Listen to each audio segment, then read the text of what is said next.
What did you wash? Did you wash the shoe or your leg, your foot? Which one did you wash?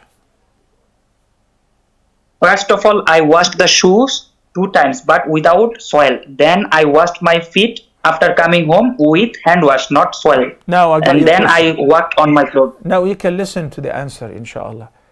So our brother Tasneem from Bangladesh says that the dog happened to lick his shoe.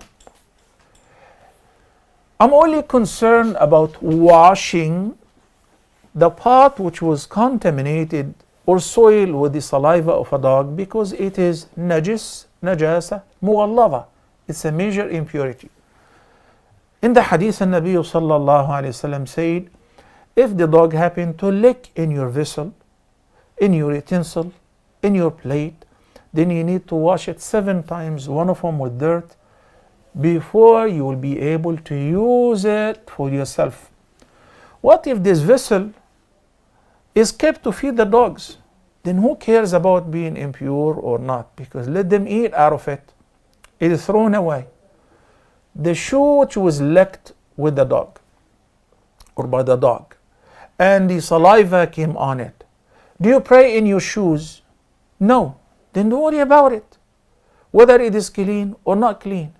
The Nabi sallallahu alayhi wasallam once was leading the prayer, and then in the prayer he took off his boots or sandals and he kicked them aside. So the companions did likewise.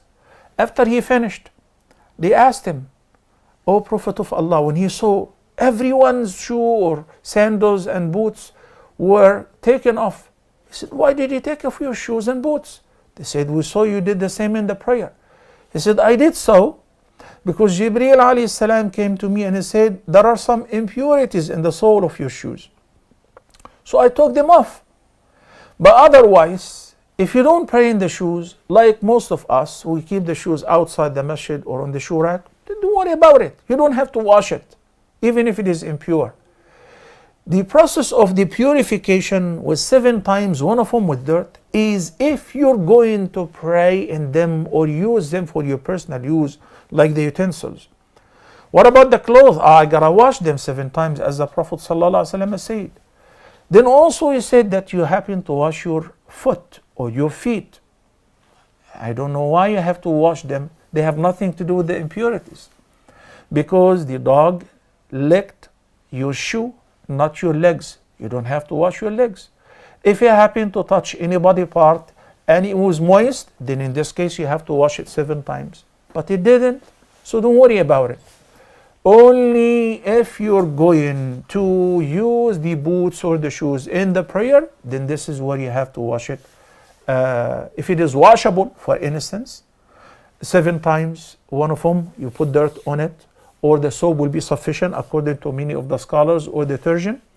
Okay, and you don't have to wash the entire thing, only the part which was moist with the impurities. But if you're not praying in them, then don't worry about it. They do not transmit the impurities unless if it is still moist. Thank you, Akhi. So washing your feet, then walking with the barefoot wet on the floor, nothing have affected the floor because your feet were clean in the first place. You don't have to worry about washing them.